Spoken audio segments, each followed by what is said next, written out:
Dear physios, in the last video, I asked you whether sciatica is falling under the neuritis category or radiculitis category.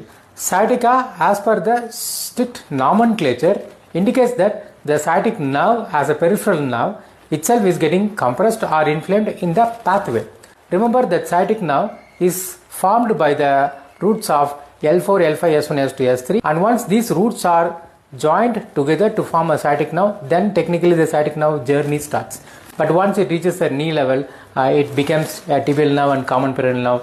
From the beginning of the buttock level till the knee level, the nerve is called a sciatic nerve, and in that pathway, if it is getting compressed, typically we used to believe that the sciatic nerve will always get compressed in the piriformis muscle. Sometimes by using some thick wallet it can get compressed.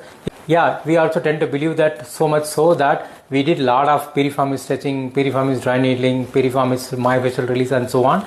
Yes, some form of sciatica can get compressed at the piriformis level, but most of the sciatica are radiculitis. Let's say the patients are having back pain and then after a few years they get the leg pain.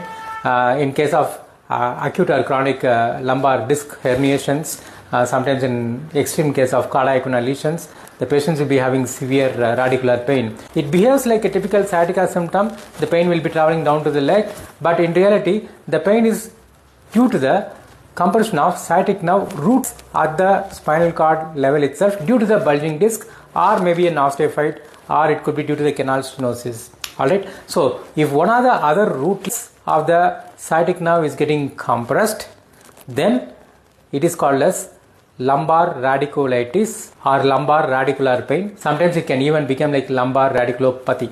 In proportion wise, the lumbar disc being the reason for the pain in the leg is more common in the world than the piriformis being the reason for the sciatica pain. In fact, such lumbar radicular pain are generically called as sciatica. So it's very normal and common that every orthopedic surgeon or neurosurgeon or even physios tend to call it as a sciatica pain because the pain is coming from the bulging disc and touching the sciatic nerve rootlets. But it's a misnomer. The term sciatica should not be used here. In fact, they should be using the term lumbar radicular pain here. When the disc is touching the lumbar rootlets, it is radicular pain, it is not sciatica. But we got used to the term sciatica and we always generalize such lumbar radicular pain as a sciatica pain. It is so convenient to use it to the patient because the patient understands sciatica better than radicular pain. But actually speaking, the lumbar radicular pain is the right term, sciatica is the wrong term.